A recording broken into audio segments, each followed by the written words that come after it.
دو قسم کے لوگ ہوتے ہیں، ایک وہ جو کسی خوبصورت تاریخی، مذہبی یا سیاحتی مقام پر جاتے ہی بے صبری سے فون نکال کر سیلفیاں لینی شروع کر دیتے ہیں، دوسرے جو گہری سانس لے کر اتنا غور سے منظر کو دیکھنا شروع کر دیتے ہیں جیسے اس منظر کو خود میں جذب کر رہے ہوں یا خود اس منظر میں جذب ہو رہے ہوں۔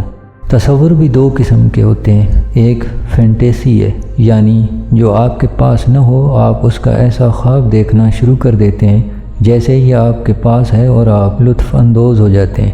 دوسرا ویژولائزیشن ہے، یعنی کھلی آنکھوں باہر دیکھنے کا وہ یقین کہ میں ضرور یہ حاصل کر لوں گا۔ پہلی عادت ناکام لوگوں کی جبکہ دوسری کامیاب لوگوں کی ہے۔ جاگتی آنکھوں سے خواب دیکھنے والوں میں ایک خوف ہوتا ہے، یہ اس یادداشت کو کھو نہ دیں۔ اسی خوف میں یہ خانہ کعبہ کے سامنے بھی ویڈیوز بنا رہے ہوتے ہیں جہاں مکمل یقین سے صرف دعائیں مانگی جاتی ہیں۔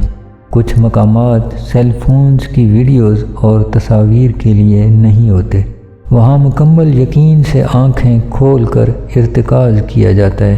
یہی ارتکاز پھر آپ کو ہمیشہ کے لیے اس ماحول کا حصہ بنا دیتا ہے۔